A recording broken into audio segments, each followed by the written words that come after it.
warahmatullahi wabarakatuh. Waalaikumsalam warahmatullahi wabarakatuh. Bismillahirrahmanirrahim. Wassalamu ala rasulillah wa ba'da. Yang saya hormati Bapak Kepala Sekolah SMP Ma'arif NU 3 yang saya hormati pada Bapak Ibu Dewan Guru beserta staf perangkat di SMP Ma'arif NU Jatinegara Tegal. Alhamdulillah pada kesempatan siang hari ini kita masih diberikan kesempatan untuk bisa bertatap muka di SMP Ma'arif NU kita Jatinegara ini dalam keadaan sehat. Salam mudah-mudahan tetap tercurahkan kepada baginda Nabi Muhammad SAW. Pada Bapak Ibu Dewan Guru yang saya hormati, saya akan menyampaikan saya sebagai MC atau moderator jadi dalam rangka diseminasi pemahaman dan pengalaman penerapan budaya positif oleh Ibu Windy Astuti SPD di SMP Ma'arif NU 3 Jatinegara CGV Angkatan 11 Kabupaten Tegal, Provinsi Jawa Tengah. Namun sebelum itu akan disampaikan terlebih dahulu oleh beliau Kepala SMP Ma'arif NU Jatinegara Tegal. Kepadanya kami persilakan. Assalamualaikum warahmatullahi wabarakatuh. Bismillahirrahmanirrahim. Shallallahu wasallam ala rasulillah Muhammad. Yang kami hormati Ibu Windy Astuti,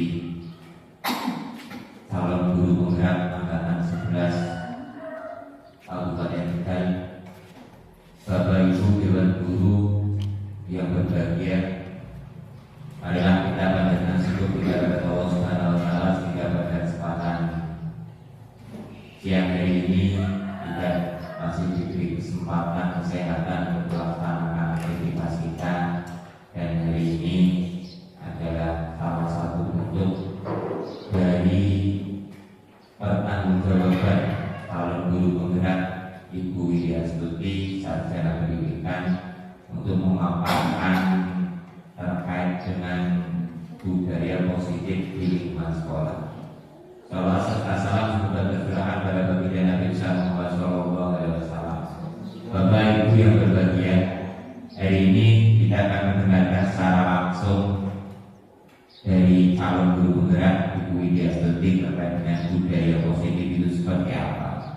Dengan harapan setelah kemudian Bapak Ibu nanti mendengarkan pemaparan atau presentasi dari calon guru penggerak kita, ada ilmu yang bisa kita ambil, ada ilmu yang bisa kita manfaatkan agar nanti kita bisa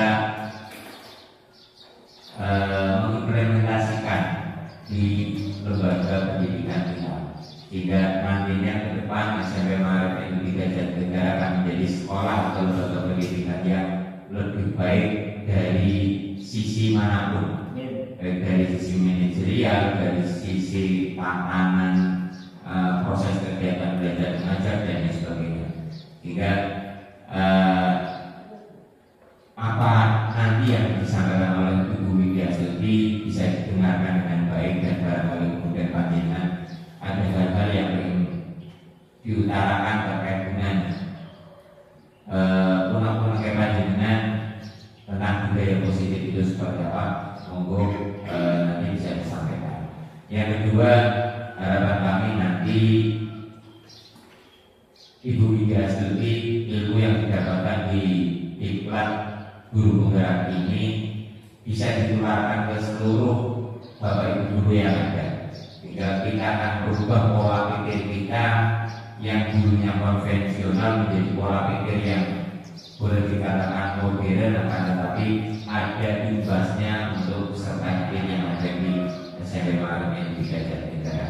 Mungkin itu saja yang bisa saya sampaikan, dan marilah kita buka acara pada kesempatan siang hari ini, itu tentang diseminasi pemahaman dan pengalaman budaya positif oleh calon guru penggerak angkatan 11 Kabupaten Tegal, Ibu Widya Astuti. Marilah kita buka dengan bacaan multikat dengan harapan acara dari awal sampai akhir bisa berjalan dengan lancar dan tentunya bisa ditulangkan kepada Bapak Ibu sekalian. Jadi Allah wa syafaati Rasulillah maka bagi Nabi Mustafa Rasulullah sallallahu alaihi wasallam. Al-Fatihah. Iya. Terima kasih Bapak Ibu, dan secara resmi acara pada siang hari ini saya akan dibuka. Berikan Nobel Mahfil Akal Karim. Assalamualaikum warahmatullahi wabarakatuh.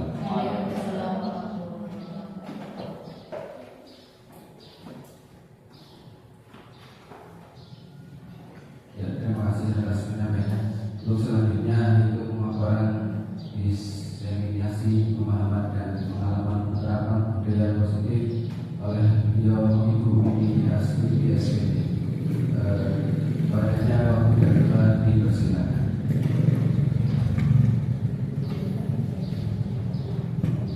Izin berdiri Bapak Ibu. Baik, assalamualaikum warahmatullahi wabarakatuh. Waalaikumsalam warahmatullahi wabarakatuh.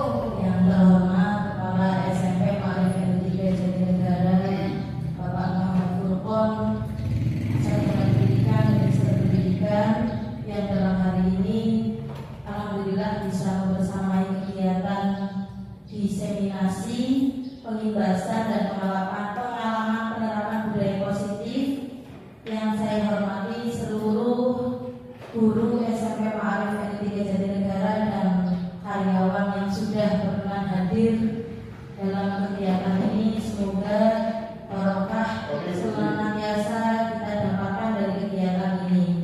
Pertama, marilah kita panjatkan puji syukur kita kehadirat Allah Subhanahu wa taala yang mana selalu memberikan kita nikmat sehat, nikmat sempat, sehingga kita bisa menghadiri dan senantiasa aktif dalam menjalankan kegiatan sehari-hari kita, yaitu sebagai seorang pendidik di SMP tercinta ini.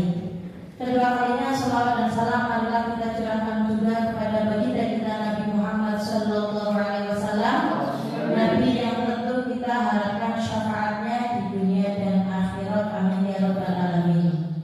Baik Bapak Ibu seluruhnya peserta diseminasi pada kali ini, tidak usah memperkenalkan diri, tapi juga sudah sering disebutkan oleh Pak Moderator dan juga Pak Kepala Sekolah bahwa di sini saya adalah CGP, calon guru penggerak yang mengikuti seleksi di tahun ini, yaitu angkatan 11, yang mana sedang diminta untuk membagikan praktik baik berupa diseminasi budaya positif ini.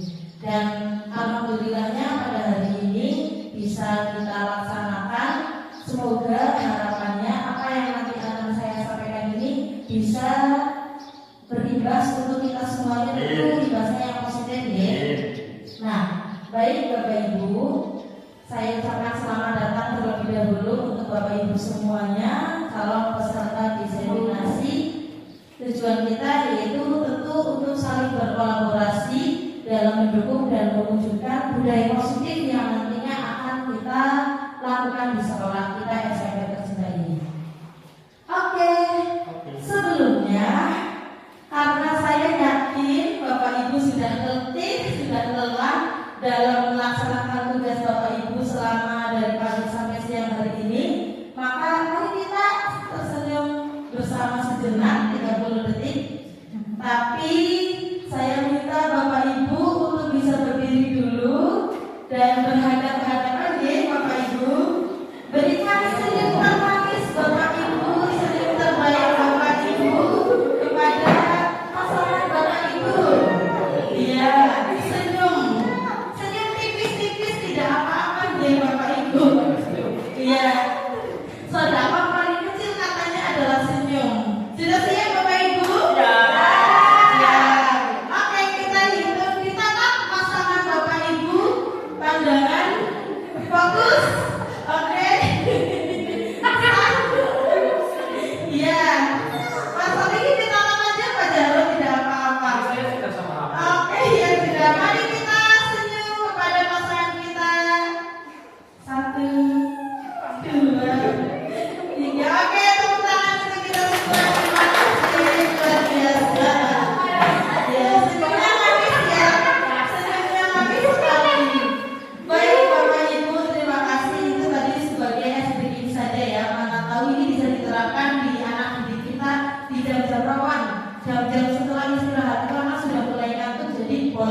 diterapkan.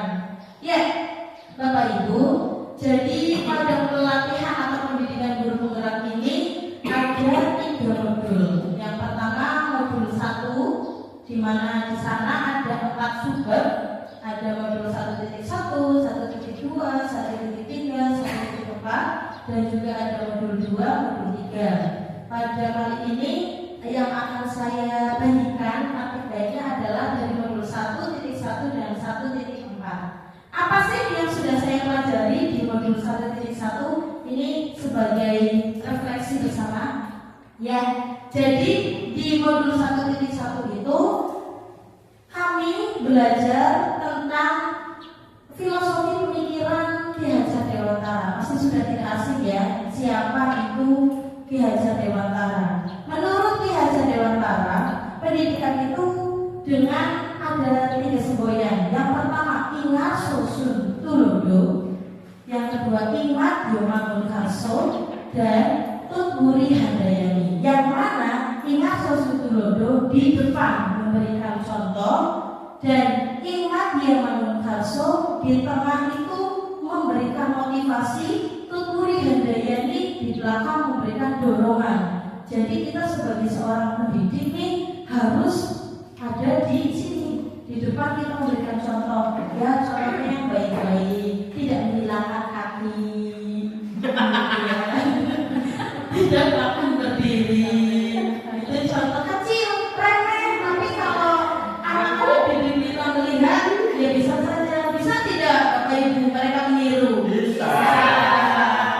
Karena kita adalah wanita yang notabene suka sama make up, mungkin jangan pakai lipstik yang terlalu tebal.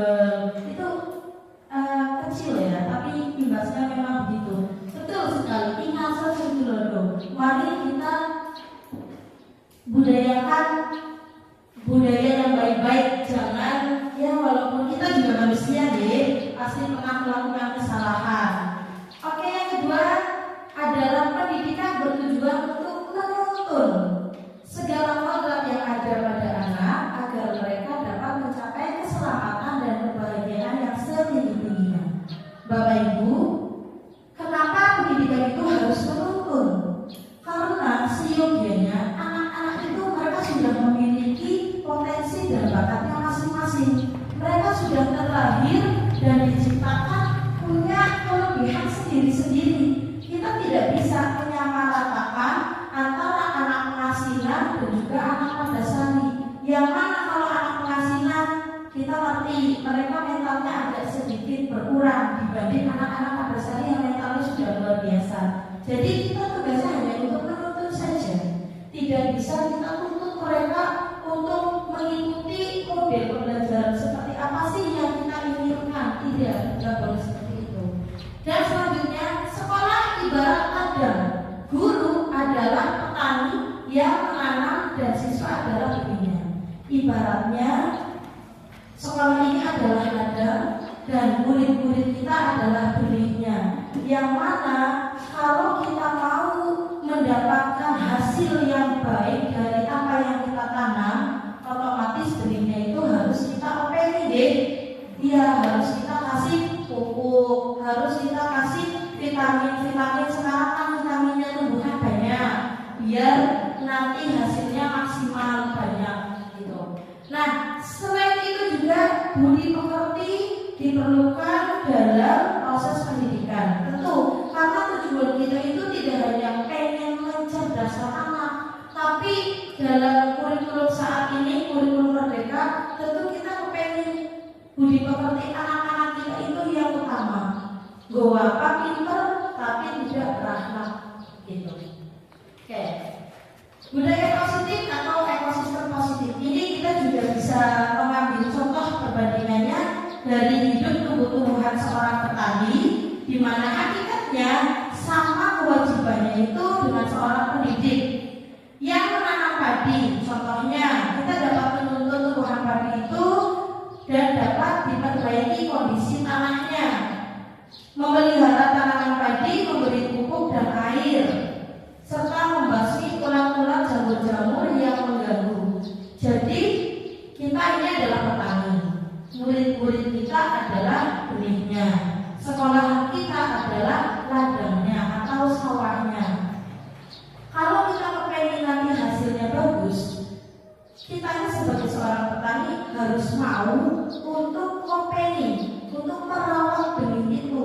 tidak serta-merta kita tanamkan saja, kemudian kita tinggalkan begitu saja. Tentu kalau kita sebagai seorang petani yang pengen hasilnya bagus, itu kan setelah kita menanam 3 bulan kemudian, namanya kalau di Palasari diwatun. Terus ibu diwatun nanti nggak bisa sah. Dibuang itu rumputnya. Ya, setelah diwatun ada lagi digarem atau dikasih pupuk. Biar apa? Biar membantu proses pertumbuhannya si tanaman atau si benih itu. Setelah itu juga, setelah diwatun kemudian dikasih garam, airnya sudah mulai kurang, kita airi, kita kasih air. Apa ini ya namanya ya kalau di kita apa sih? Ya dinaik baju kayak gitulah. Itu sebagai bentuk upaya kita menjaga dan merawat benih yang kita tanam. Serta kita membuang ulat-ulat dan jamur-jamur, berarti harus open. Saya ibaratkan lagi karena pada saat itu kita biasanya petaninya menanam selain padi juga menanam jagung ya. Fenomena yang terjadi kalau petani itu sudah menanam jagung, pasti ada kalanya di tengah-tengah tanaman itu mati.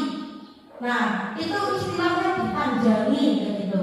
Ditanjangi itu kan berarti ditanam ulang, disuluri. Nah, itu sebagai bentuk upaya. Jadi benar-benar menjadi petani yang open, petani yang mau untuk merawat benih-benihnya. Kenapa demikian? Karena pendidikan menuntut segala kodrat yang ada pada anak, baik itu kodrat alam ataupun kodrat zaman, agar mereka mencapai keselamatan dan kebahagiaan setinggi-tingginya. Yang dimaksud kodrat alam itu begini Bapak Ibu. Kadang kita itu tidak terasa. Era kita waktu kita masih SMP dibandingkan dengan anak-anak saat ini yang kita ajari mereka, dan mereka juga sama-sama anak SMP, kadang kita nggak terasa menceritakan masa lalu kita tentang bagaimana kita berproses dulu waktu SMP. Zamannya ibu guru Dumieta, zamannya bapak guru Dumieta, kayak gitu. Nah, ini anak tidak bisa kita ajak mereka untuk berpikir ke belakang yang jauh sekalipun, ya bakalannya tidak akan kena, karena tidak akan nyambung betul, karena zamannya ini sudah berbeda, gitu. Kodrat alam, ini kodrat alam ya. Nah, sedangkan sebagai seorang guru itu harusnya kita memposisikan diri dan juga menuntut segala kodrat yang ada pada anak-anaknya zaman sekarang udah anak milenial semua, yang mau gak mau kita mengikuti dengan pola pikir anak-anak saat ini. Kemudian kodrat zaman ini karena kita tadi ya, anak-anak kita itu sudah milenial, gadget punya, apalagi laptop juga mungkin punya, motor apalagi, mereka sudah paham lah medsos apa, Instagram punya, Facebook punya, IG punya, Twitter punya, yang lain-lain juga punya. Itu ya biar bagaimanapun kita yang harus mengikuti perkembangan zaman, karena pendidikan ini berpihak pada murid. Bapak Ibu, sekarang coba kita pikirkan bersama sejenak. Selama ini proses pembelajaran yang sudah kita berikan kepada anak sudah berdasarkan ini belum? Pendidikan yang berpihak pada murid. Jujur, sudah melakukan ini belum Bu? Kalau saya jujur belum, karena saya baru mengerti oh ternyata begitu ya pendidikan yang seharusnya kita berikan kepada murid.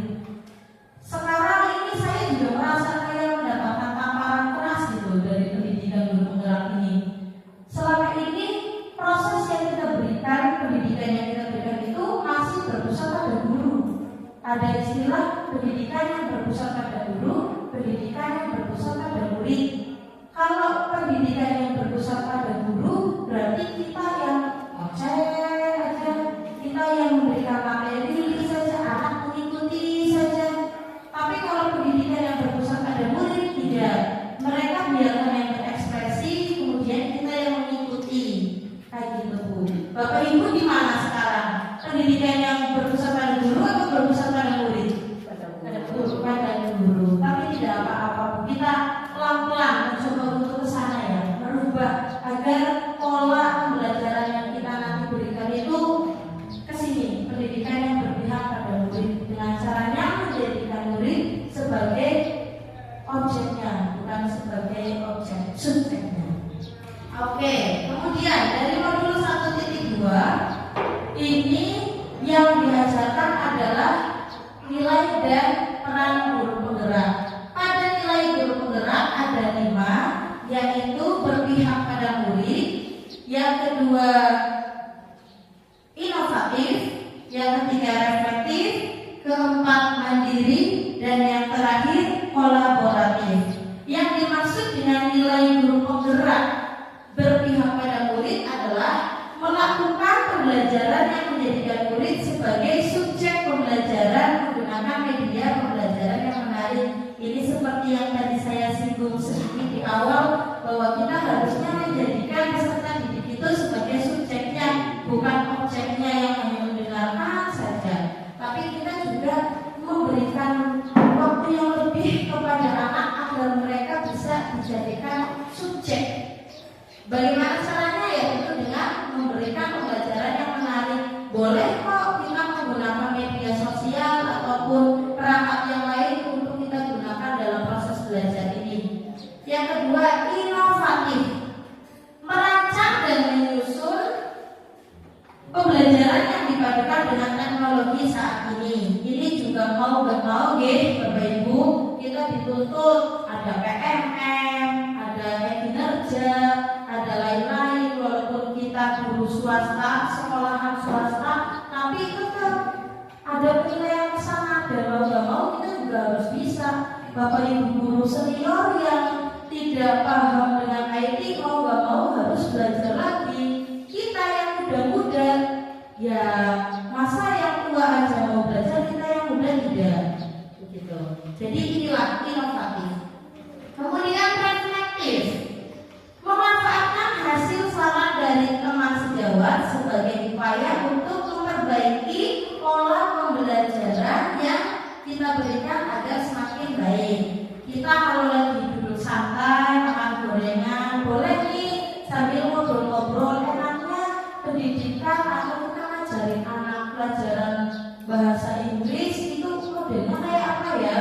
Pokoknya saya sudah kehilangan akal nih, udah pakai tes hafalan, sudah pakai banyak-banyakan ataupun bendaharaan kosakata, tetap aja anak nggak mau, effortnya nggak ada dalam belajar bahasa Inggris. Enaknya diapain ya? Model pembelajaran yang seperti apa ya? Ini bisa dijadikan reflektif namanya. Dan yang keempat adalah mandiri. Mandiri maksudnya kita sebagai guru, sebagai seorang pendidik harus mau aktif dalam meningkatkan pengembangan diri. Kita kembangkan dulu diri kita, potensi kita itu kita kembangkan.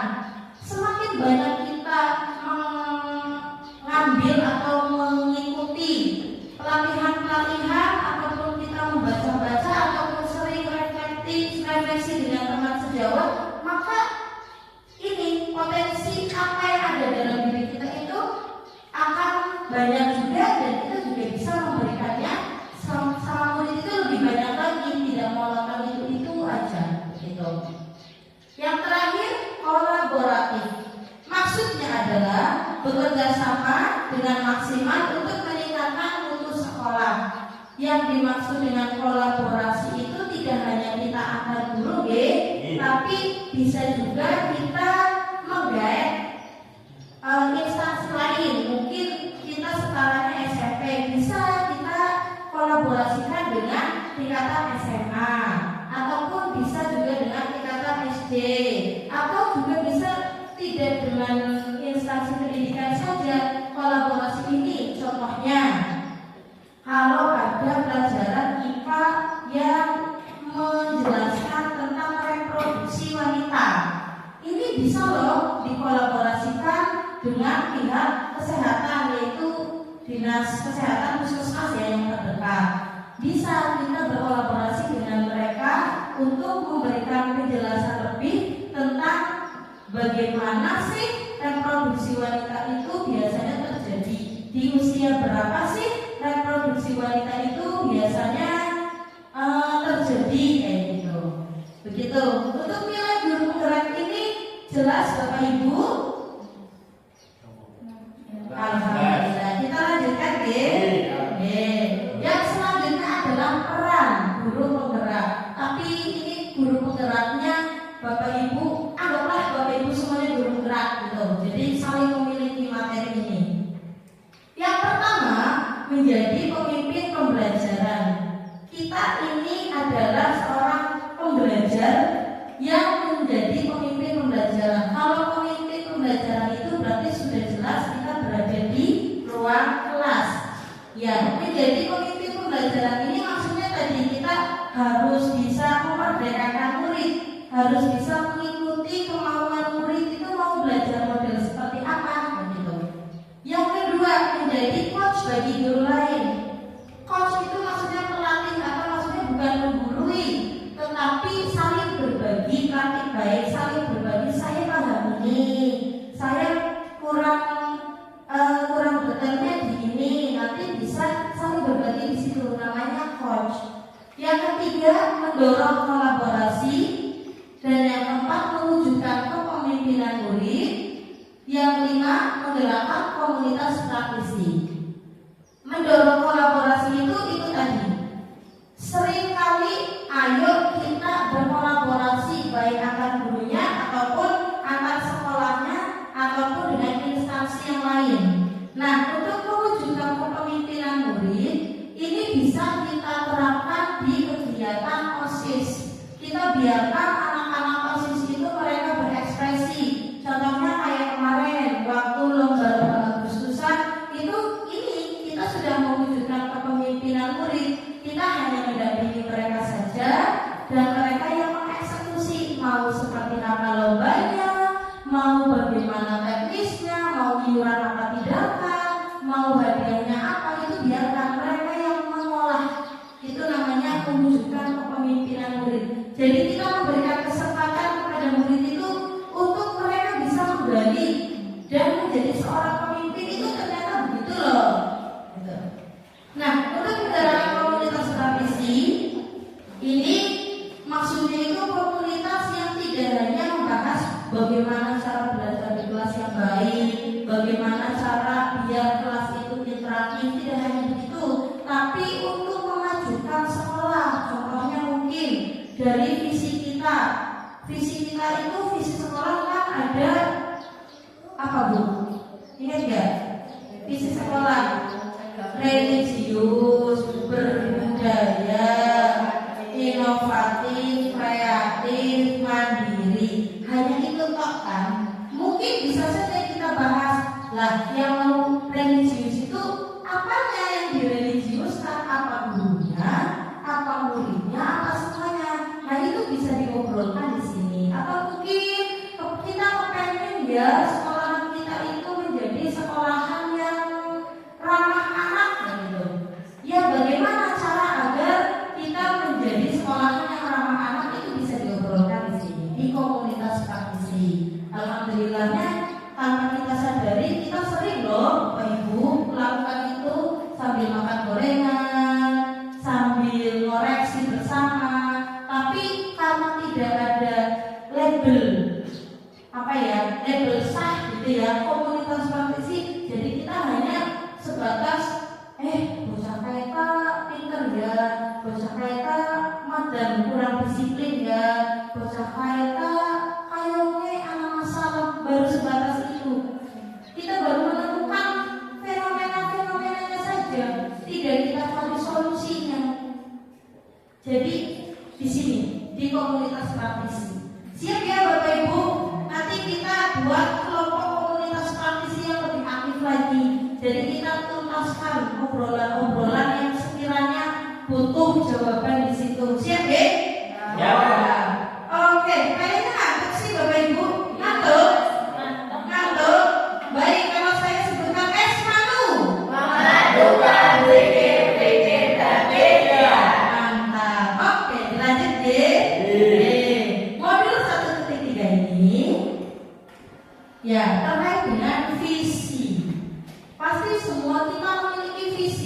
apa tidak? Oke. Boleh saya tahu visi Bapak Ibu? Boleh. Boleh. Ada yang mau menyampaikan visinya? Mbak Ana mungkin? Oke, silakan Pak Jarod dulu. Si saya Pakai mic. ya visi saya jalan hidup nikmati proses. Jalani hidup nikmati proses. Wow, patut ya bahasannya. Jalani hidup nikmati proses. Kalau boleh tahu caranya biar bisa tetap menjalani hidup nikmati proses gimana Pak? Soalnya nih kalau berdasarkan dari kalimat itu jalani hidup nikmati proses itu kadang kita juga begitu ya Bapak Ibu, tapi kurang apa sih, kurang istiqomah atau kurang apa namanya? Gimana Pak caranya? Ya, caranya yaitu mensyukuri hidup kita dengan misalkan kalau kita diberi rezeki segini ya kita husnuzon ada, memang kita baru diberi segini. Mungkin husnuzon kita lagi juga mungkin untuk misalkan diberi banyak, ya mungkin diberi segini dulu nanti diberi yang banyak seperti itu. Berarti kuncinya bersyukur ya Pak. Oke, terima kasih luar biasa. Ini saya tiru ya Pak ya. Saya tiru kuncinya bersyukur. Coba Bu Ana tadi yang mengatakan.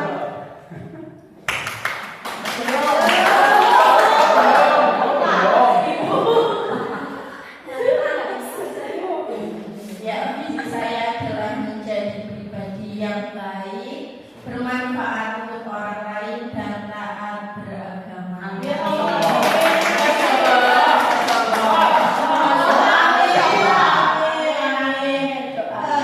Ada lagi yang mau menyampaikan visinya?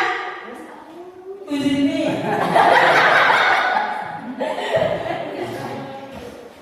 Kalau saya insya Allah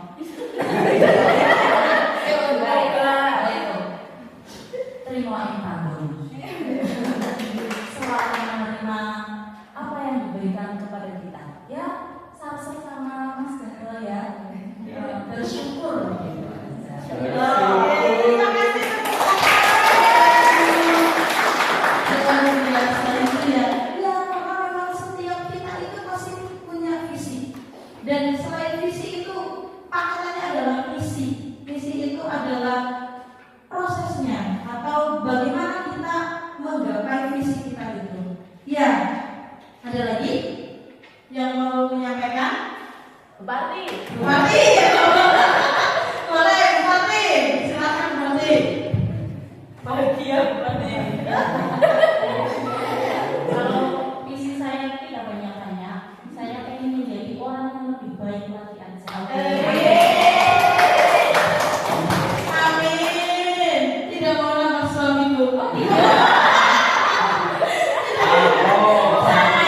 Gak boleh aku ya. Itu gak boleh. Ya, satu aja. Satu aja bikin. Ya, itu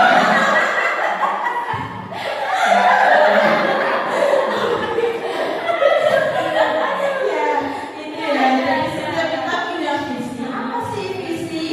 Visi menurut Bandura, ya selain apa yang tadi sudah dijabarkan bahwa visi itu adalah cita-cita, visi itu adalah tujuan, visi itu adalah impian. Menurut Bandura, visi adalah representasi kognitif mengenai gambaran masa depan.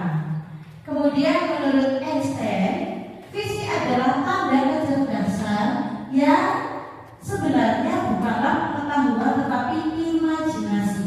Karena imajinasi ini sifatnya luas, sedangkan pengetahuan itu terbatas. Jadi kalau kita hanya mengandalkan pengetahuan saja, ya terbatas sekali. Contohnya, pengetahuan saya tentang jalan-jalan ke daerah Semarang itu akan terbatas dibandingkan dengan Bapuri yang notabene orang mana Mbak?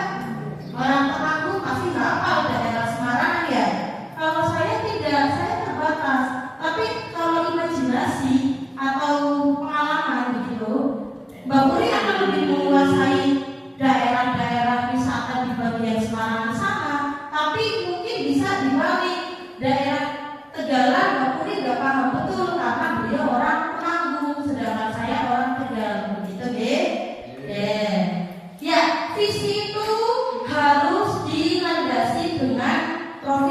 belajar Pancasila, yang mana ada 6 dimensi. Pertama, beriman bertakwa kepada Tuhan Yang Maha Esa, mandiri, bernalar kritis, kreatif, bergotong royong, dan berkebinekaan global.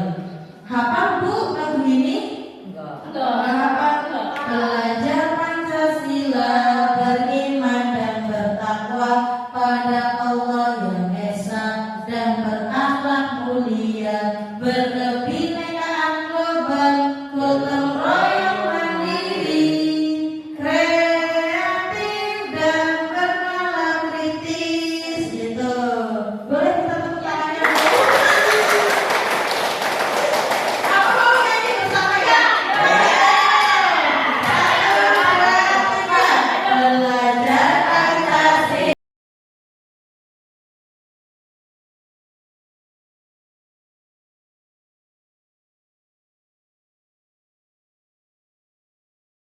Kebinekaan global, gotong royong mandiri, kreatif dan bernalar kritis.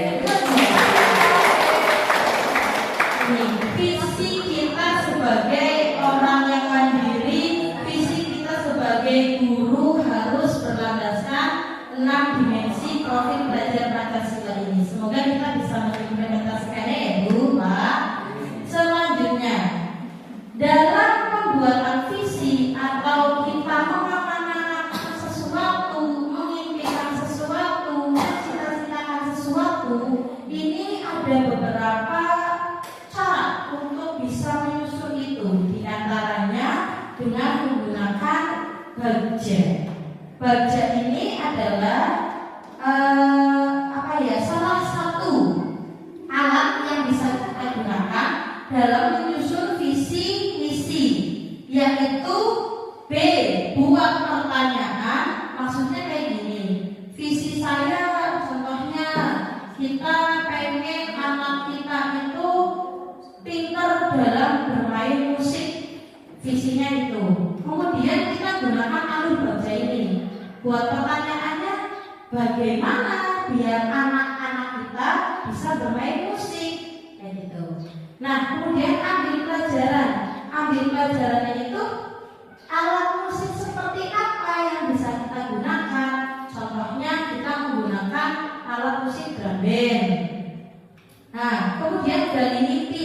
Dari alat-alat drum band itu yang nantinya akan dipukul, disenandungkan menjadi musik, menjadi lagu, itu kira-kira manfaatnya sejauh apa sih, imbasnya ke anak-anak. Kemudian jabarkan rencana. Kalau anak-anak bisa bermain drum band, nanti mereka akan juga tumbuh kreatifnya, akan tumbuh inovatifnya. Dan terakhir, atur eksekusi. Atur eksekusi itu maksudnya waktunya. Berapa kali anak-anak kita mau kita latih drum band? Apa 2 minggu sekali kah? Apa 1 minggu sekali kah? Atau 1 bulan sekali kah? Itu harus tepat. Berarti kita bukan hanya apa tadi ya visinya? Menjalani hidup, nikmati proses. Ini pasti kejar visinya itu sudah pakai ini.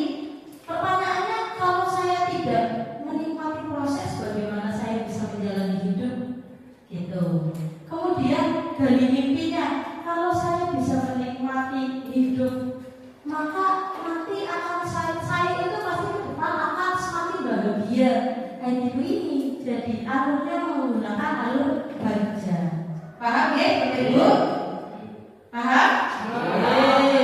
Selanjutnya, nah, ketika kita menggunakan alur Bagja sebagai alat untuk mengukur dan membuat visi kita, maka yang kita ambil itu berdasarkan potensi.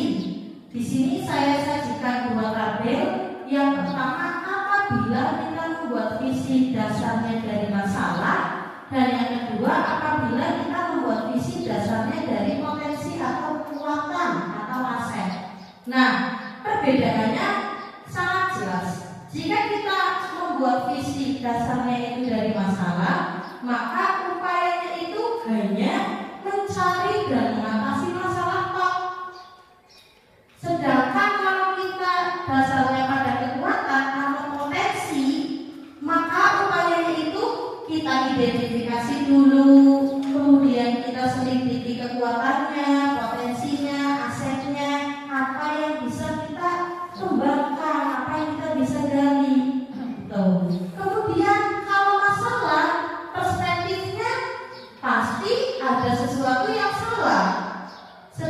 pada potensi atau aset, pasti ada kekuatan atau potensi gitu.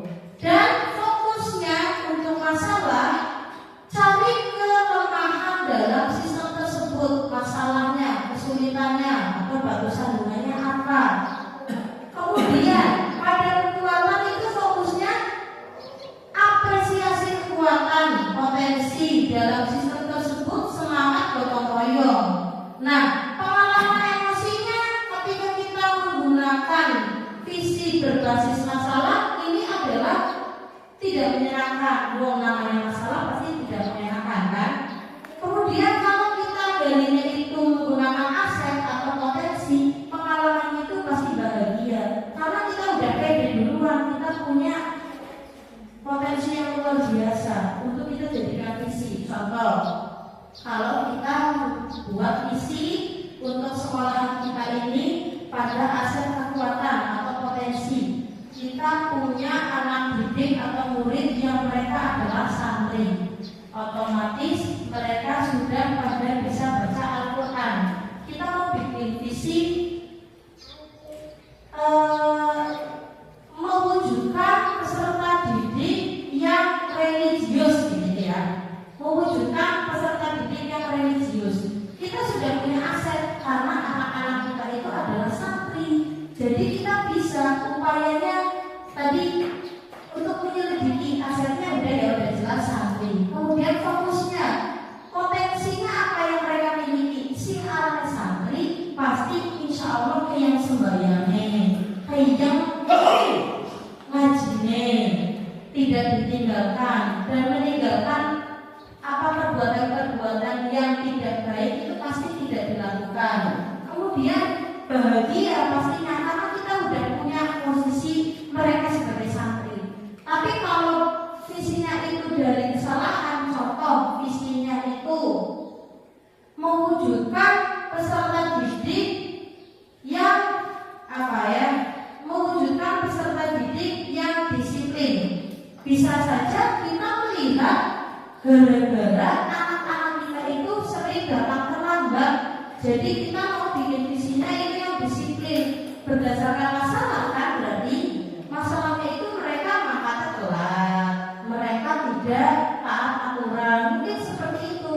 Imbasnya pengalaman emosinya tidak menyenangkan. Sampai di sini jelas deh? Bisa bikin visi untuk diri sendiri? Bisa. Mas Darto mungkin nanti di visi ke-1 bisa ditambah lagi. Iya.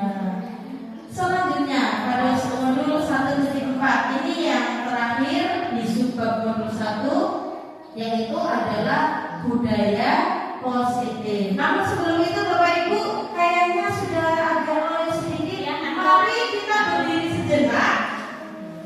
Ya, nggak usah khawatir Bapak Ibu, saya tidak akan menjerumuskan kemana-mana.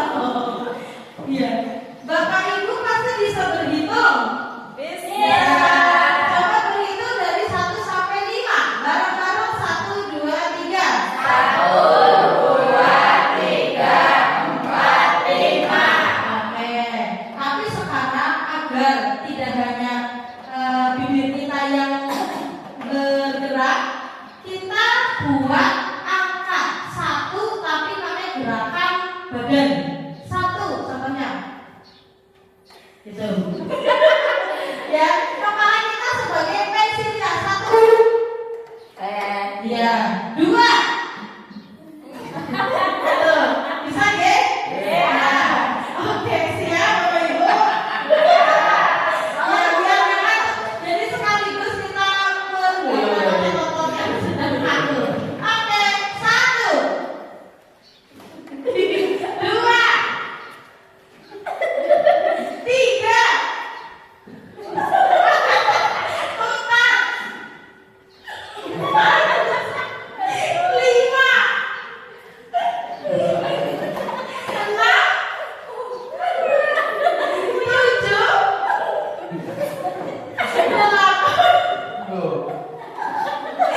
materi budaya positif lumayan banyak sebabnya lagi.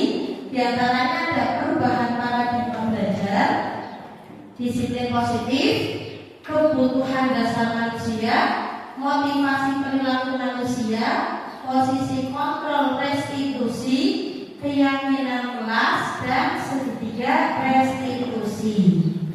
Oke, kita awali dari budaya positif terlebih dahulu. Budaya positif.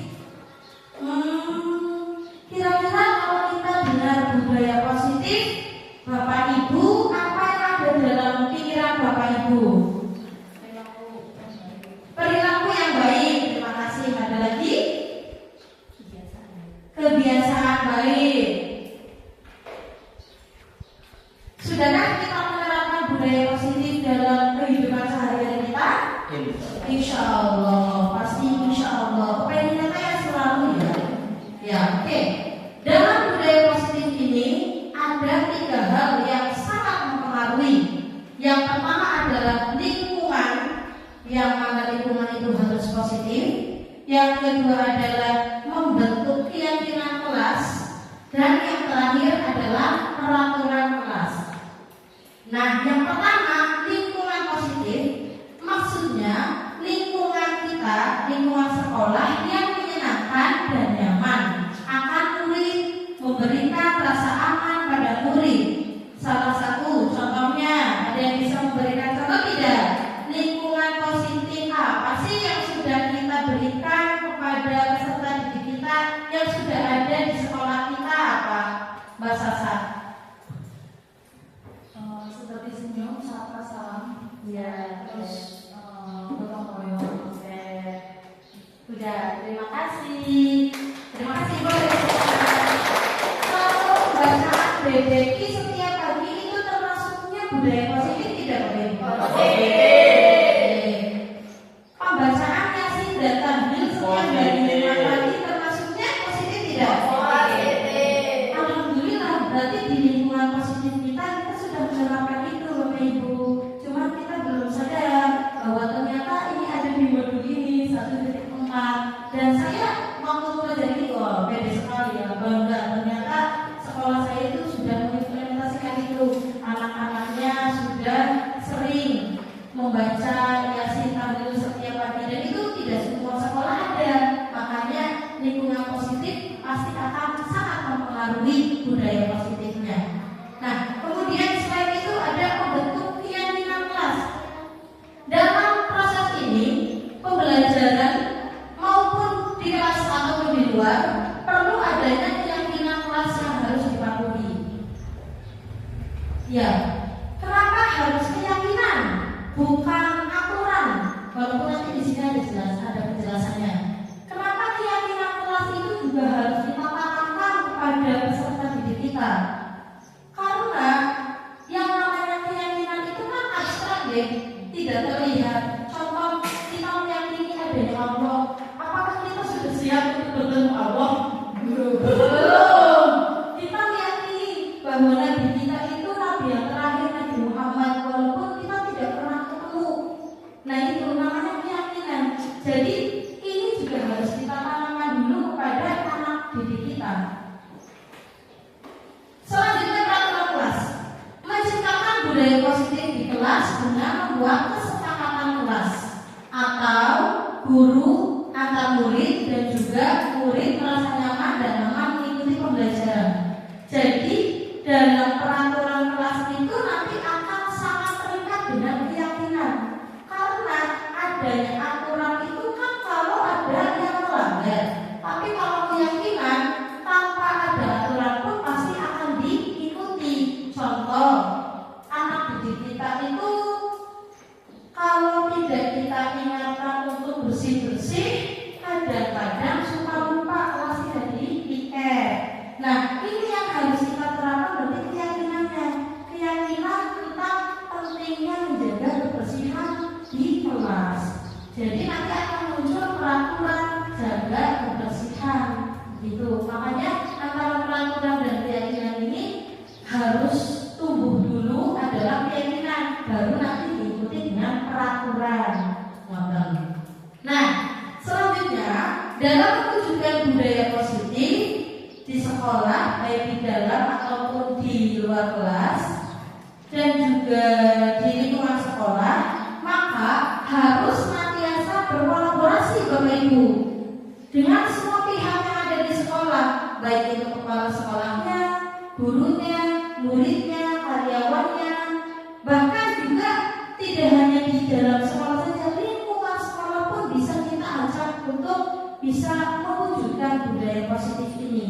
Caranya bagaimana? Pertama, menganalisis kebutuhan murid. Kebutuhan murid ini kira-kira apa saja? Kenapa kok mereka itu suka buang sampah sembarangan ya? Mungkin kebutuhannya karena kurangnya tong sampah, atau mungkin kurangnya motivasi. Ini jadi harus dianalisis dulu. Yang kedua, merancang dan menerapkan kesepakatan budaya positif kelas bersama murid di awal tadi ya, waktu di slide ini. Nah, di dalam kelas itu harus kita tekankan dulu, harus kita samakan persepsinya antara guru, berarti dalam hal ini adalah wali kelas, dan juga muridnya. Dibuat kesepakatan kalau tidak buang sampah pada tempatnya nanti bagaimana, gitu. Tapi bukan hukuman, ini kesepakatan. Beda antara hukuman dan juga kesepakatan. Kalau hukuman itu sifatnya tiba-tiba, dan kalau kesepakatan itu ya berarti disepakati bersama antara murid dan juga guru. Yang ketiga, berkolaborasi untuk menerapkan kesepakatan kelas. Yang keempat, melakukan kontrol oleh guru dan disiplin positif. Oke, dari modul 1.1 Ki Hajar Dewantara menyatakan bahwa kita ini ambil contoh perbandingannya dengan hidup tumbuh-tumbuhan seorang petani tadi ya. Dalam hakikatnya sama kewajibannya dengan seorang pendidik, yang mana menanam padi itu harus diopeni. Tidak hanya kita ceblok saja kemudian kita tinggalkan. Kita harus merawat, memupuk, mengairi, dan juga membuat jamur-jamur serta ulat-ulat yang ada pada benih kita itu. Oke. Yang pertama dalam budaya positif ini ada pembelajaran dengan paradigma baru. Maksudnya adalah pembelajaran dengan penerapan ini dirancang berdasarkan prinsip pembelajaran yang berdiferensiasi, sehingga setiap siswa belajar sesuai dengan kebutuhan dasar dari tahap perkembangannya untuk mewujudkan profil belajar Pancasila yang tadi kita nyanyikan. Maksudnya apa sih berdiferensiasi itu? Maksudnya gini Bapak Ibu, berdiferensiasi itu berarti bermacam-macam, tidak hanya satu alur. Kan ada tuh anak-anak didik kita yang sifatnya dia gampang belajar dalam menggunakan audiovisual atau apalagi ya kinestetik. Terus ada juga yang pakainya metode-metode lain, itu yang harus kita ikuti. Berdiferensi di sini berarti tidak menonton anak harus mengikuti saya, tiba-tiba kita minta anak untuk kerjakan soal halaman ini ya, tidak begitu. Ini ada apa namanya paradigmanya yang harus kita ikuti. Nah, perubahan paradigma ini dari stimulus respon menuju ke teori kontrolnya. Karena notabene kita manusia biasa tidak bisa mengontrol seseorang, betul apa tidak? Ya. Contohnya, kita melihat anak tidak menggunakan sepatu, pakainya sandal.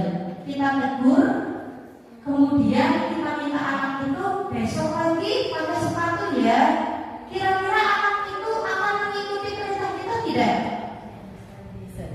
Bisa jadi mengikuti, bisa jadi tetap pakai sandal aja. Karena sifatnya ini kita tidak bisa mengontrol orang lain. Yang bisa mengontrol diri adalah mereka sendiri, kita sendiri, gitu. Contohnya kayak tadi, saya meminta Bapak Ibu untuk berdiri membuat angka 2 dari menggunakan gerangan kepala. Ya, bisa saja Bapak Ibu mengikuti instruksi saya dengan kerelaan hati, atau mungkin kepaksa daripada orang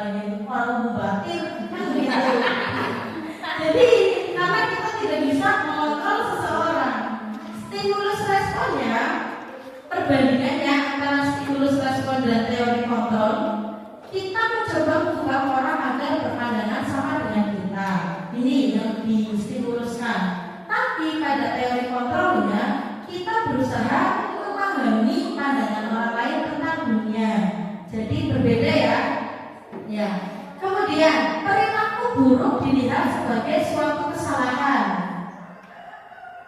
Sedangkan teori kontrolnya, semua perilaku memiliki tujuan. Contohnya apa ya? Ada peserta didik kita yang datangnya terlambat. Contoh, kita mencoba mengubah agar berpandangan sama dengan kita. Jadi kita salahkan, kenapa kamu datangnya terlambat? Gitu. Padahal harusnya kita itu memahami alasannya apa ya, kenapa datangnya terlambat gitu. Nah, yang stimulus respon perilaku buruk dilihat sebagai suatu kesalahan. Wis datangnya terlambat berarti salah gitu.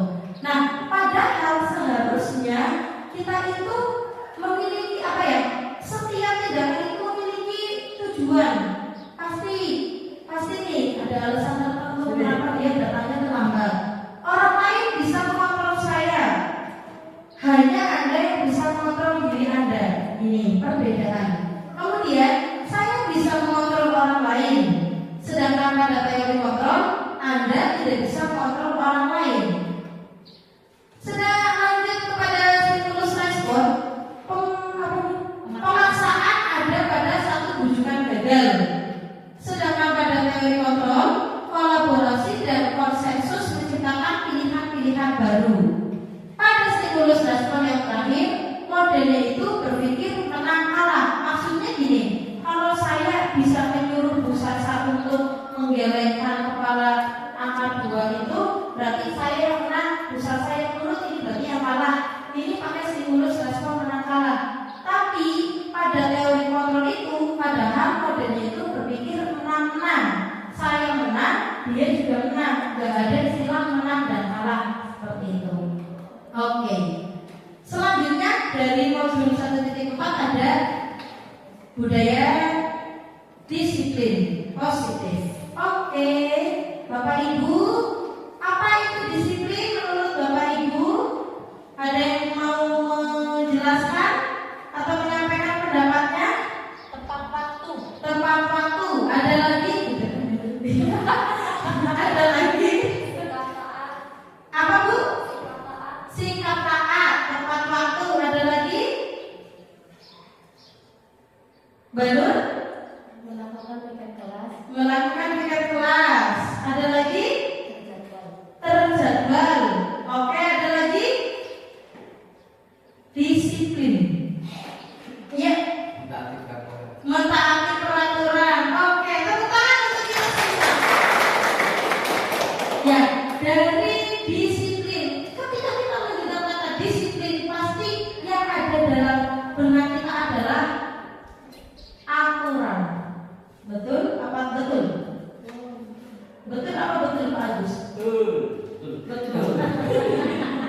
Iya. Karena memang mindset kita dari dulu begitu ya. Coba kita lihat. Disiplin ini adalah dia berasal dari bahasa Latin disciplina, yang artinya belajar. Makna asal dari kata ini berkonotasi dengan disiplin diri dari murid-murid Socrates dan Plato. Disiplin diri membuat orang menggali potensinya menuju sebuah tujuan. Apa yang dihargai? Namun dalam budaya kita, makna kata disiplin telah berubah menjadi sesuatu yang dilakukan seseorang pada orang lain untuk mendapatkan kepatuhan. Kecenderungannya umum adalah menghubungkan kata disiplin dengan ketidaknyamanan, bukan dengan apa yang kita hargai atau pencapaian suatu tujuan mulia.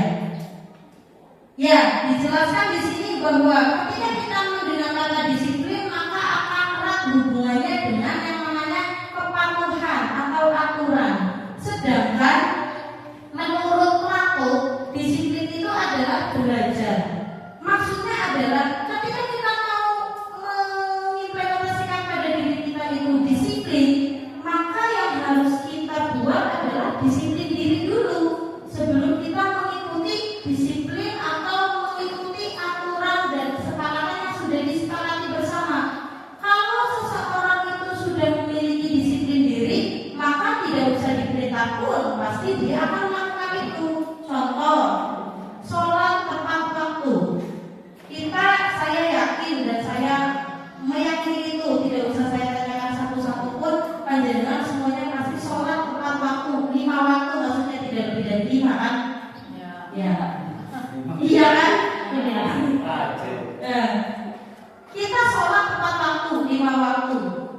maghrib, isya, subuh, zuhur, asar.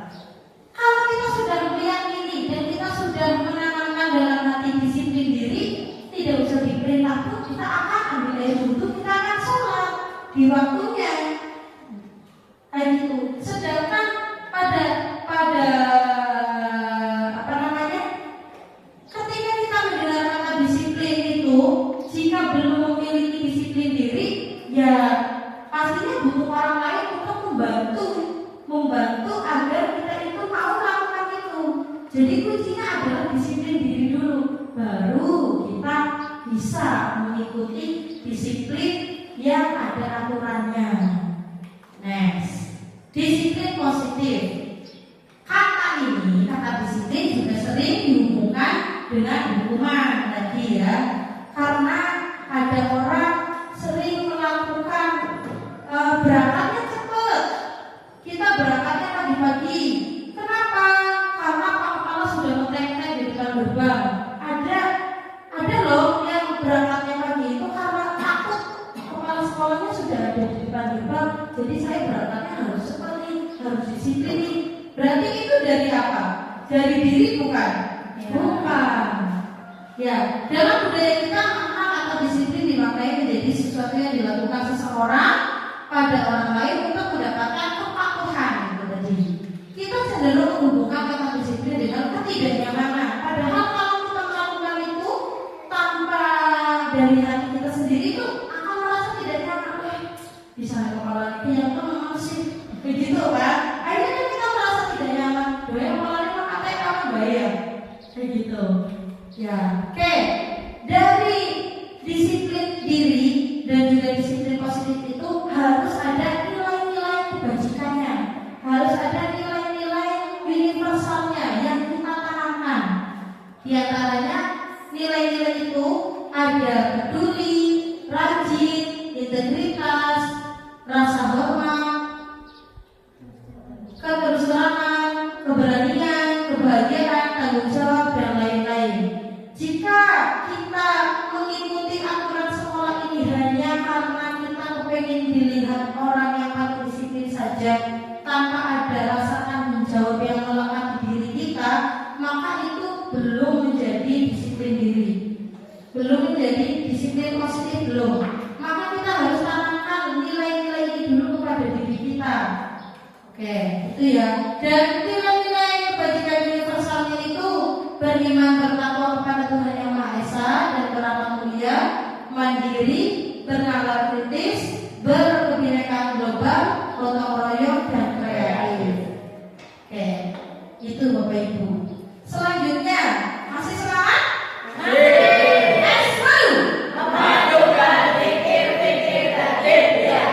mantap. Oh boleh Pak, kalau mau tepuk tangan dulu. Seberapa bagus sih Bapak? Ya, selanjutnya ada kebutuhan dasar manusia. Bapak Ibu, kita manusia deh.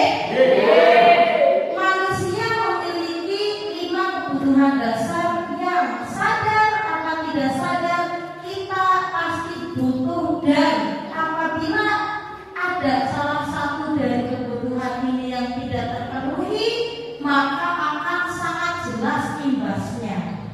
Pertama, ada bertahan hidup. Kedua, rasa cinta kasih atau rasa memiliki. Ketiga, ada kesenangan. Yang keempat, ada penguasaan. Yang terakhir, ada kebebasan. Nah, maksudnya dari kelima ini, ketika kita ada di kebutuhan yang pertama, yaitu kebutuhan bertahan hidup, maksudnya itu kita sebagai manusia membutuhkan sandang, pangan, papan, kesehatan, kesejahteraan. Tentu nggih, kita manusia biasa pasti pengennya ya, pengen jalan-jalan, anak duitnya jalan-jalan. Kesehatan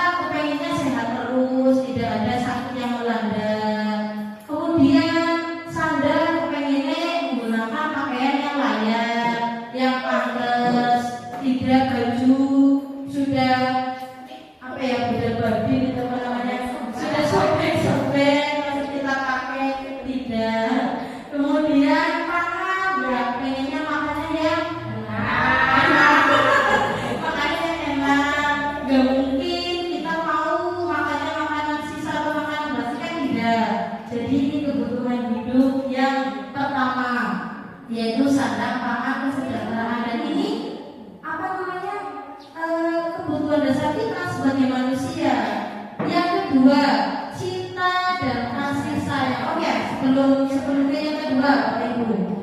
Kebutuhan hidup yang pertama, sandang pangan, kesejahteraan kesehatan. Pernah nggak di kelas Bapak Ibu lagi ngajar, kemudian ada anak yang tiba-tiba dia tidak memperhatikan. Bisa saja loh, karena mungkin kesehatannya lebih kurang enak badan begitu.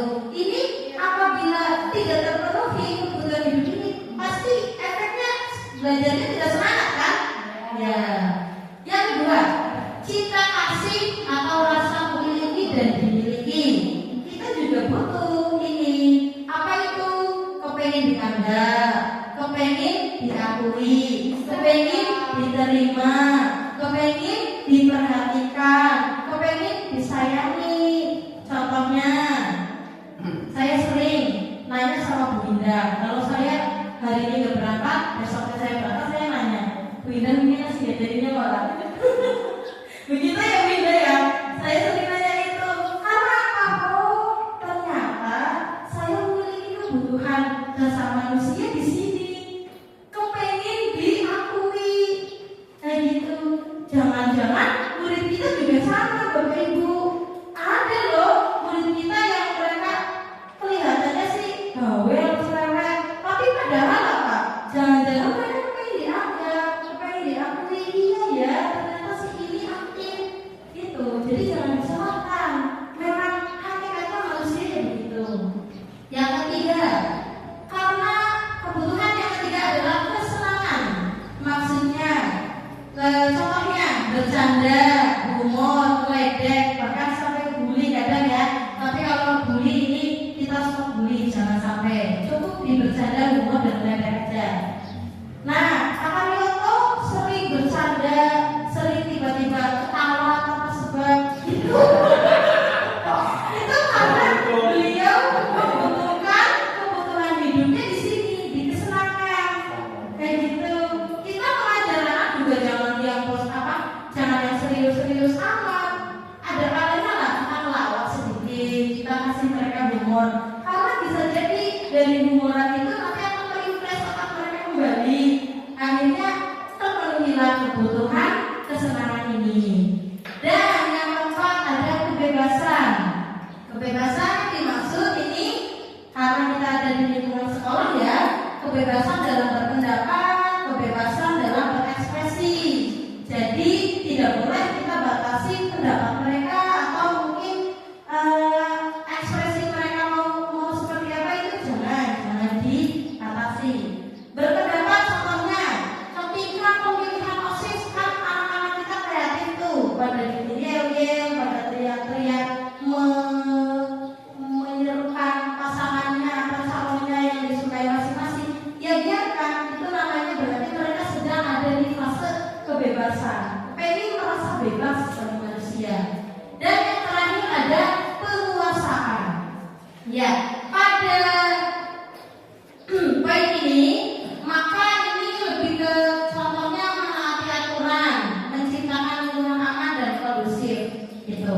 Jadi apabila ada salah satu saja yang tidak terpenuhi dari kebutuhan dasar manusia ini, maka impact-nya akan terlihat, akan sangat terasa oleh kita yang bersama-sama. Dan apa ya, kita tidak usah menunjukkan ini, itu sudah naluri, tidak apa-apa. Jadi kalau tiba-tiba bupati ngomong pusing gitu, ya wis, berarti beliau sudah di apa?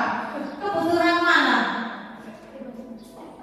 Kesenangan ya, kesenangan gitu. Oke, sampai di sini jelas Bapak Ibu? Oke, kalau jelas coba yuk kita latihan menganalisis coba. Ini ada 4 contoh. Yang pertama, ibu guru bilang, aku tidak boleh bersenandung sewaktu mengerjakan tugas. Katanya kelas harus tenang, tidak ada suara, padahal kan aku suka dan senang menyanyi. Kira-kira kasusnya ini kebutuhan hidup sebagai manusia seperti apa yang tidak terpenuhi? Kebebasan.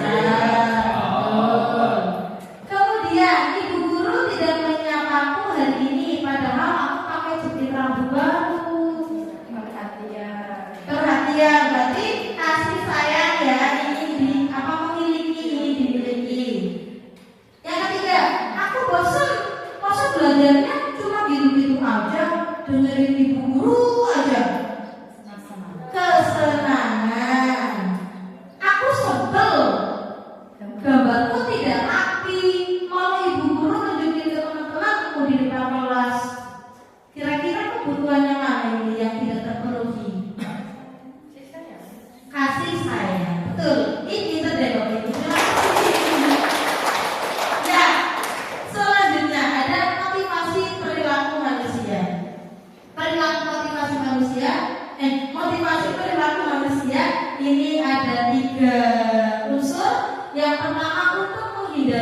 ketidaknyamanan atau hukuman. Yang kedua, untuk mendapatkan imbalan atau penghargaan dari orang lain. Yang ketiga, untuk menjadi orang yang mereka inginkan dan menghargai diri sendiri dengan nilai-nilai yang mereka percaya.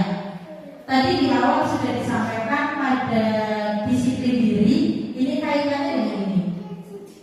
Nah, teori motivasi perilaku manusia ada tiga, ada dua, yaitu motivasi yang berasal dari eksternal dan motivasi yang berasal dari internal. Contohnya yang dari eksternal, Bapak Ibu, coba nih, kita rata-rata punya motor ya? Ya. Kalau kita mau pergi ke Slawi, kita pasti menggunakan helm, betul? Kira-kira kenapa Bapak Ibu menggunakan helm? Agar aman, terus apa lagi? Agar tidak ditilang, apalagi betul? Agar tidak kena asap, apalagi? Mentaati lalu lintas. Oke. Nah, jadi dari beberapa alasan Bapak Ibu tadi disebutkan, itu kan berarti tidak serta-merta keinginan sendiri, bukan berasal dari internal ya, tapi dari aturan karena tidak mau ditilang. Berarti ada orang lain. Ini faktornya dari eksternal yang mana menuntut agar kita memakai helm.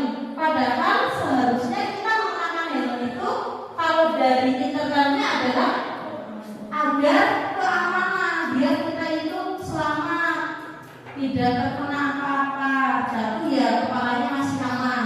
Ini contohnya. Untuk menghindari ketidaknyamanan atau hubungan, itu motivasinya berarti dari eksternal.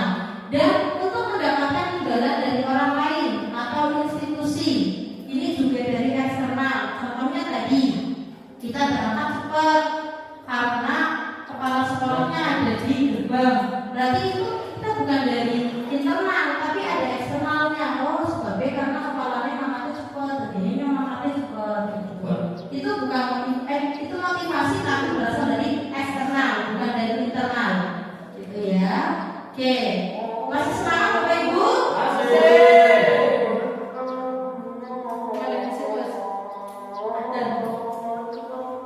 Bentar lagi loh ini ya. Lanjut baik. Ya, kita lanjutkan ke 5 posisi kontrol guru. Yang pertama ada menghukum, yang kedua ada membuat rasa bersalah, yang ketiga ada teman, yang keempat ada pemantau, dan yang kelima ada manajer. Oke, 5 posisi kontrol restitusi. Yang pertama dari menghukum, kedua membuat orang merasa bersalah, yang ketiga teman, yang keempat pemantau, dan yang terakhir manajer. Ini ciri-cirinya. Kalau menghukum itu biasanya ada suaranya tinggi, bahasa tubuhnya matanya melotot, dari jari-jarinya menunjuk atau menghadap. Kalau membuat orang merasa bersalah, ini nada suaranya biasanya memelas, bahasa tubuhnya merapat pada anak atau lesu gitu. Yang ketiga, posisi sebagai teman, nada suaranya biasanya ramah atau akrab, bercanda, bahasa tubuhnya merapat pada mulut juga. Yang keempat ada posisi pemantau, nada suaranya biasanya datar, bahasa tubuhnya ya formal. Guru, adik, tahukah kamu jam berapa kita mulai? Ini jika posisinya sebagai pemantau. Yang kelima ada posisi sebagai manajer, di mana ada suaranya itu tulus, bahasa tubuhnya tidak kaku. Ini ada beberapa dampak pada murid apabila kita memposisikan diri sebagai penghukum, sebagai pembuat orang merasa bersalah, sebagai teman, sebagai pemantau, sebagai manajer. Yang pertama, apabila kita seorang guru memposisikan diri sebagai penghukum, maka dampak yang akan diterima oleh anak itu adalah mengulangi kesalahan. Contoh, ada anak datang terlambat waktu upacara, tiba-tiba kita tegur, kita marahin mereka. Nah, Nah, kira-kira kesalahan yang sama akan diulangi atau tidak? Biasanya iya. Kemudian apabila kita memposisikan diri sebagai orang yang membuat orang merasa bersalah, ini dampaknya kepada murid itu ya mereka mungkin akan berubah, tetapi mereka akan merasa rendah diri karena sudah merasa bersalah, pasti dirinya itu down sekali. Yang ketiga, jika kita memposisikan diri sebagai teman, maka dampaknya itu ke anaknya, anak akan merasa lemah, tidak mandiri dan akan ketergantungan. Contohnya kalau kita menjadi wali kelas 7, waktu kelas 7 itu kan memang itu transisi ya dari SD ke SMP, biasanya ala-ala SD itu masih ke bawah. Kemudian kita mengikuti ke bawah arus, kita ngikutin anak itu maunya apa kita ikutin. Kemudian pola pikirnya anak yang masih ke anak SD itu juga kita ikutin. Maka imbasnya itu mereka akan ketergantungan lah karena buku di BAC memang. Nanti ketika kelas 8 sama buku itu mama contohnya begitu gitu. Contoh yang real ya yang terjadi. Kemudian kalau kita memposisikan diri sebagai pemantau, ini dampak yang diterima oleh siswa adalah menitik beratkan pada konsekuensi atau hadiah untuk dirinya. Kalau pemantau itu berarti sudah ada aturan yang ditetapkan, tetapi kita posisinya sebagai pemantau. Contoh, kalau ada anak tidak bersepatu, maka konsekuensinya sendalnya diminta. Itu kan sudah baku. Jadi posisi kita sebagai pemantau saja mengingatkan, kalau kamu tidak pakai sepatu, maka konsekuensinya sendalnya kamu minta, kita minta, dan kamu tidak bersepatu seharian, kan begitu. Nah, sedangkan jika kita menjadi seorang manajer, maka dampak untuk murid adalah mengevaluasi diri, bagaimana cara memperbaiki diri. Ini yang terjadi. Oke, dan seyogianya kita bisa menerapkan sebagai manajer walaupun kita berada di sekolah, bukan di instansi, bukan di bukan di perusahaan. Oke, ini kalimat yang bisa kita gunakan ketika kita berada di posisi. Ini ada salah satu contoh, kasusnya sama, tapi coba kita petakan dari kelima posisi kontrol itu. Kasusnya siswa tidak memakai atribut lengkap saat upacara. Jika kita menjadi seorang penghukum, maka kita ngomong gini, hormat pada bendera selama 1 jam. Karena yang namanya penghukum itu bisa aja dari kata-kata ya Bapak Ibu, tidak hanya fisik aja. Kalau hukuman fisik mah jelas mereka suruh lari, apa mereka suruh ngepel, apa mereka suruh apa, ya biasanya gitu. Tapi kalau hukuman itu yang melalui kata-kata juga bisa. Kalau kira-kira kalau ini pakai kata-kata atau pakai fisik? Hormat pada bendera selama 1 jam. Fisik ya, karena mereka suruh berdiri. Ini apabila posisinya sebagai penghukum. Yang kedua, apabila posisinya sebagai pembuat merasa bersalah. Omongannya biasanya begini. Tadi kan ciri-cirinya ini, kalau pembuat merasa bersalah, nada suaranya mengeras. Contohnya ini, berapa kali sih ibu harus memberitahu kamu selalu berbuat kesalahan. Ini contohnya. Kemudian, jika posisi kita sebagai seorang teman, ayo dong, patuhi aturan sekolah. Ya sudah, nggak apa-apa, lain kali jangan diulangi ya. Ini juga bisa menjadi posisi sebagai seorang teman. Dan membuat, ini maksudnya pemantau ya Bapak Ibu. Pemantau, kamu sudah melanggar aturan sekolah, kamu tahu apa konsekuensinya. Nah, jadi kalau seorang pemantau itu lebih cenderung ke mengingatkan, kalau kamu melakukan ini, kamu sudah jelas melanggar ini dan aturannya kamu akan seperti ini. Yang terakhir ada posisi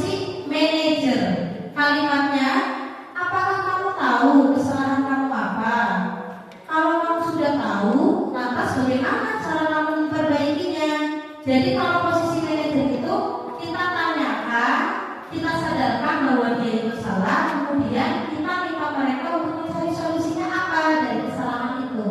Oke, coba Bapak Ibu kita menebak-nebak bersama. Ada posisi kontrol ini. Kira-kira dari kalimat ini posisi kontrol apa ya? Saya kecewa sekali dengan kamu. Kira-kira ini posisi kontrol apa Bapak Ibu?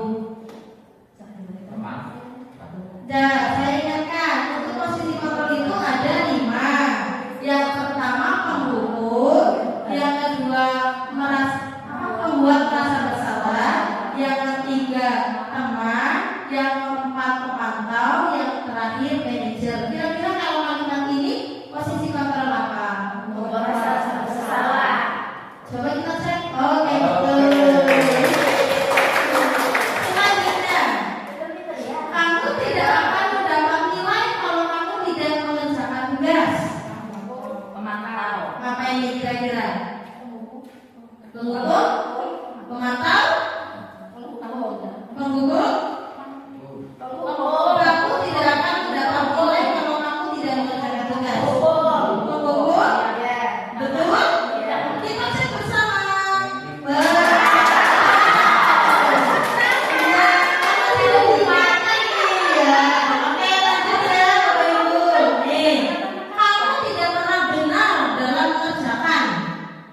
Kira-kira apa? Kamu tidak pernah benar dalam mengerjakan apa? salah benar ya, ada poinnya ke bawah itu. Penghukum. Coba kita cek. Betul. Karena dari kata-kata ya Bapak Ibu, tidak harus dengan fisik. Kamu tidak pernah benar dalam mengerjakan. Gitu. Oke, selanjutnya. Apa rencanamu untuk menyelesaikan masalah ini? Oke, tepat sekali. Ya, itu posisi kontrol. Kira-kira sudah berada di posisi kontrol manakah Bapak Ibu saat ini? Penghukum iya. Penghukum iya. Pemantau iya. Pembuat merasa bersalah tidak? Iya. Pemantau tidak? Iya. Manajer iya tidak? Iya. Ayo benar. Ini Ibu, Bapak tidak apa-apa. Kita ini boleh kok kelima posisi itu ada pada kita terapkan itu semuanya tidak apa-apa. Tidak harus saya satu aja yang menghukum, enggak bisa begitu. Ya kondisional lah dengan keadaan. Tapi sebaiknya kita memposisikan diri sebagai manajer. Oke. Oh, ada satu lagi. Ayolah lakukan semua demi Bapak Ibu ya.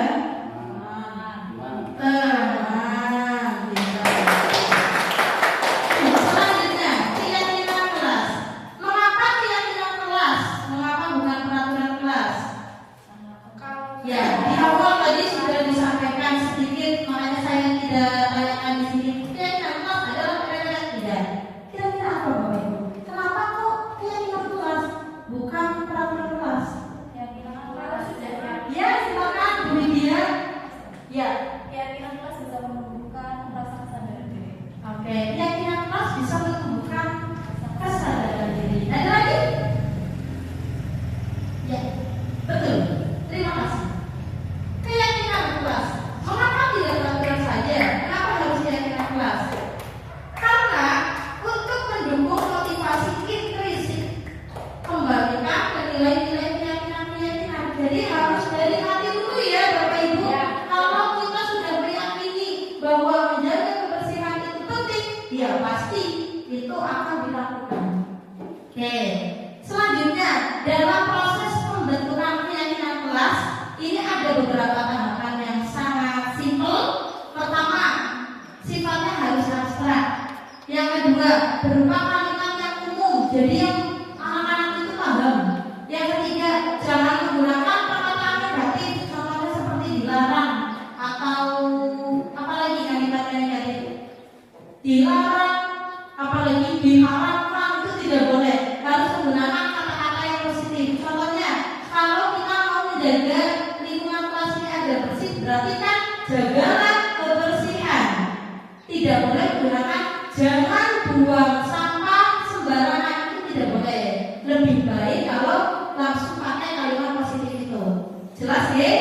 Selanjutnya sesuai dengan kondisi kelas. Kalau kelasnya memang butuh banyak keyakinan, ya seyogyanya dibuat sebanyak mungkin. Tapi kalau memang anaknya sudah kondusif, ya tidak usah banyak-banyak. Seluruh warga kelas harus ikut andil.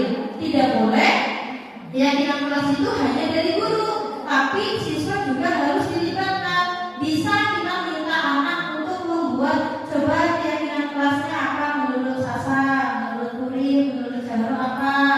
Nanti disortir, kalau memang poinnya sama ya kita ambil begitu. Jelas, Ibu? Siap untuk membuat keyakinan kelas di kelas kita? Siap, terima kasih. Next, ini contohnya keyakinan kelas yang sudah saya buat di kelas Ali. Ini masih pakai kata-kata belum kata-kata yang positif, Bapak Ibu. Tuh, masih karena baru mengerti ternyata keyakinan kelas itu harus menggunakan kata-kata positif, jangan kata-kata negatif. Yang terakhir ada segitiga restitusi. 10 menit lagi ya Bapak Ibu ya. Segitiga restitusi. Apa sih maksud dari segitiga restitusi ini? Segitiga restitusi adalah proses dialog yang dijalankan oleh guru agar dapat menghasilkan murid yang mandiri dan bertanggung jawab. Oke, ini ada satu video, mungkin bisa disimak sebentar.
Iki lemu wis entek, padune guru dengan ate. Sisane meneh yo. Bapak tak tuku di sini. Berani meneh nggak perlu sekolah, Pak. Loh, lah apa? Tadi izin, tadi diguyur gara-gara sepatu tadi jebol. Bapak sepuluh SMP ya lu, gak iso membantu saya sepatu sebenarnya. Tapi Bapak janji, minggu lebih bayaran, tak membantu sepatu ini sebenarnya. Saya ini, kami sing sabar ya roh. Nuwun Gusti Allah, muga-muga Bapak dikei rezeki iso membantu sepatu ini.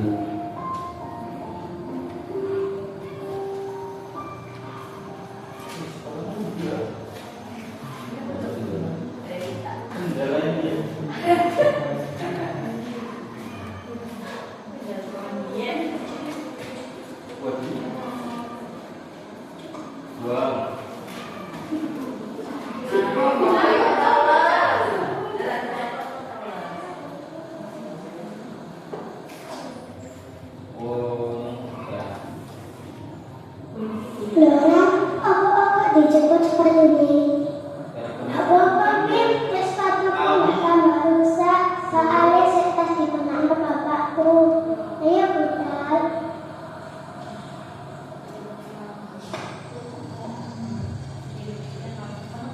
Domir, apa-apa dijemput pisan. Bukan ilmu musuh.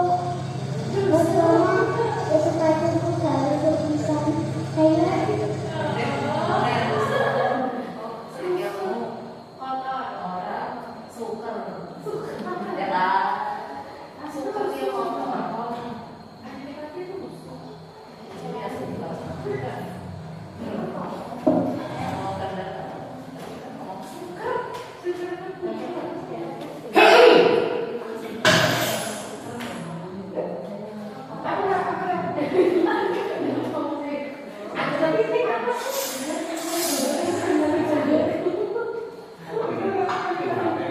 Loh, jangan kok mesti pecah.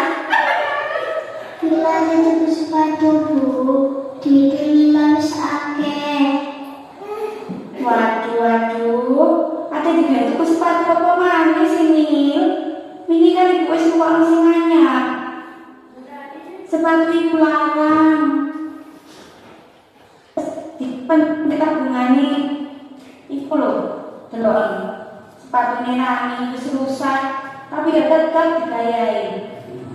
Hei, ayo Budak.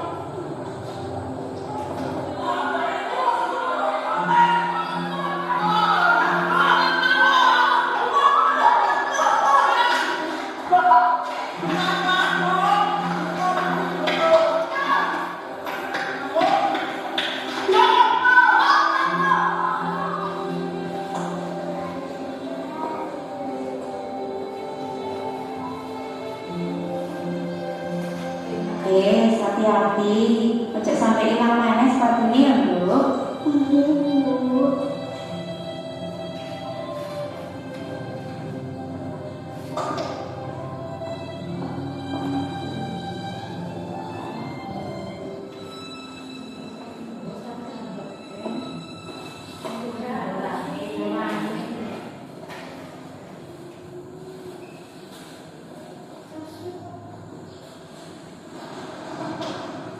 Emil, aku kok ditinggal kamu?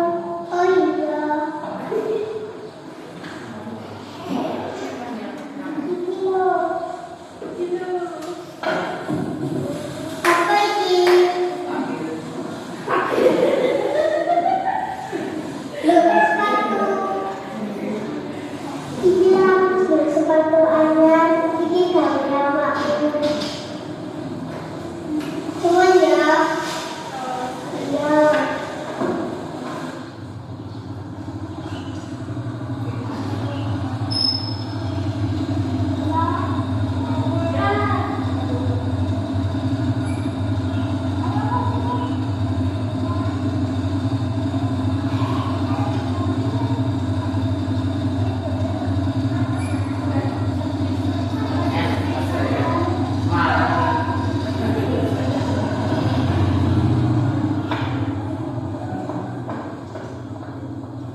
pun bujuki demi kebaikan.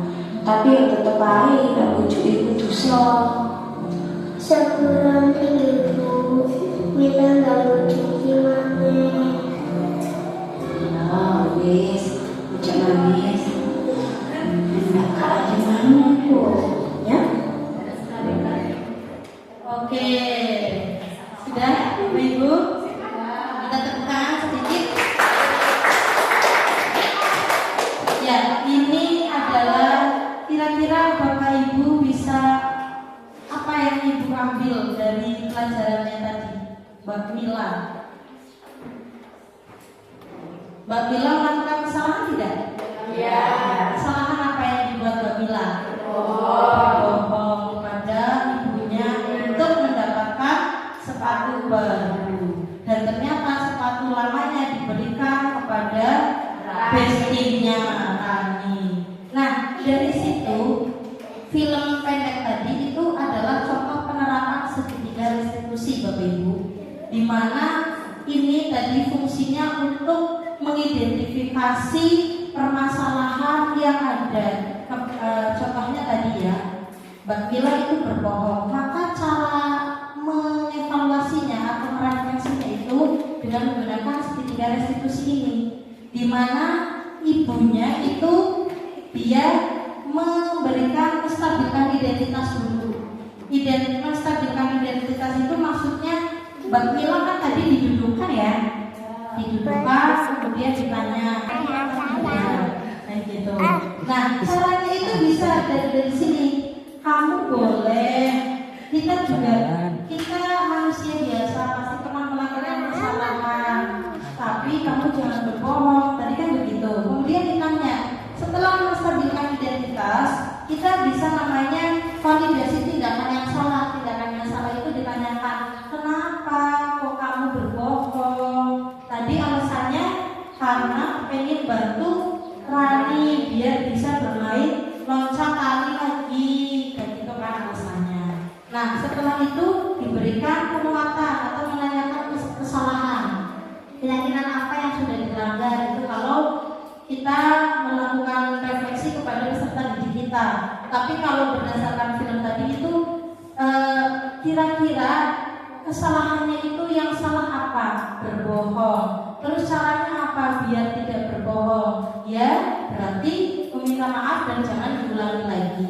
Demikian itu dari segitiga restitusi Bapak Ibu. Kita bisa menerapkan itu ketika kita menangani anak yang sedang bermasalah di sekolah kita.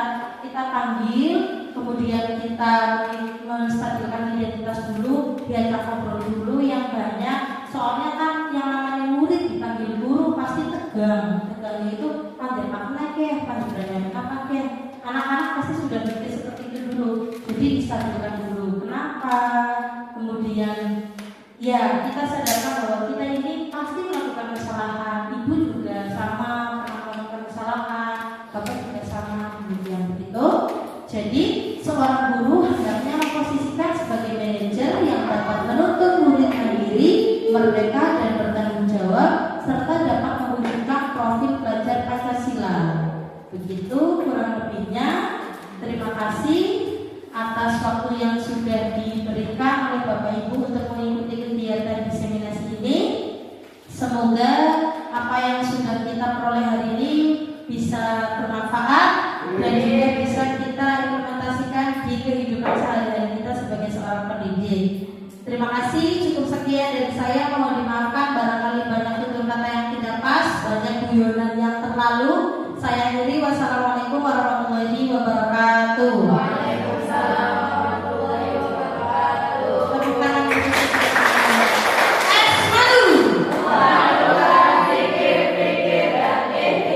Terima kasih Bapak Ibu.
membuat yang namanya keyakinan kelas. Sebelumnya ada yang sudah pernah dengar keyakinan kelas belum? Tahu tidak perbedaan antara keyakinan kelas sama aturan kelas? Tidak. Ya, dijelaskan dulu sedikit ya. Yang namanya keyakinan kelas itu berarti hampir mirip sebetulnya dengan aturan kelas. Cuma bedanya kalau aturan kelas itu berarti dia dibuatnya oleh aturan-aturan baku atau hanya satu pihak, tapi kalau keyakinan kelas itu kita semuanya yang menentukan kira-kira kebutuhan apa aja nih untuk kelas ini yang bisa kita jadikan itu sebagai keyakinan. Kalau sudah yakin kan berarti siap untuk melakukan itu. Begitu, jelas gak? Jelas. Oke, adik-adik, untuk menyimak waktu kita, Ibu nanti akan bagikan kertas warna-warni ini. Ibu minta ke kalian untuk menuliskan bebas. Kalian mau meyakini kelas kita ini mau seperti apa sih? Mau meyakini dalam segi apanya sih? Silakan bebas dituliskan di sini. Dan menuliskannya itu menggunakan kata-kata positif. Contohnya, kira-kira kalau kelas itu butuh tidak yang namanya disiplin. Gitu. Kira-kira kalau ada teman tidur di kelas itu boleh apa tidak? Berarti itu hal-hal seperti itu yang boleh kalian tuliskan. Berarti keyakinannya dituliskan menggunakan kata-kata yang positif. Gak boleh ada kata jangan atau dilarang, itu tidak ya. Bisa? Semuanya menuliskan ya. Oke, siap. Kita belajar Pancasila, kita bernafas dalam sila-silanya. Kita belajar Pancasila, ayo kita jaga untuk Indonesia. Bersatu dalam perbedaan, berpegang tangan dan berlari. Singkirkan egomu, oh kawan, demi negeri ini. Jadilah generasi emas, cerdas berkarakter itu kita. Berjuang dan harus berani. Oke, teman-teman, tepuk tangan untuk kita semuanya. Sudah membuat keyakinan kelas. Oke, semuanya perhatikan ke sini. Ibu izin ya. Nanti kalau ada kesalahan, boleh kita ambil ya, gak apa-apa ya.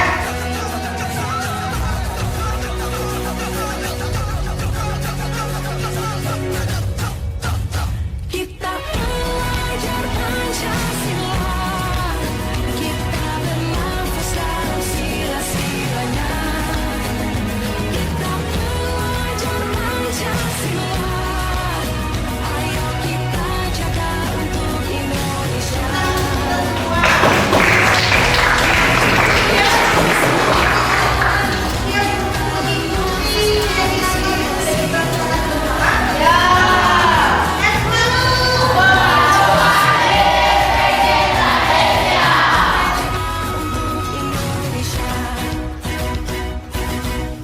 Assalamualaikum warahmatullahi wabarakatuh.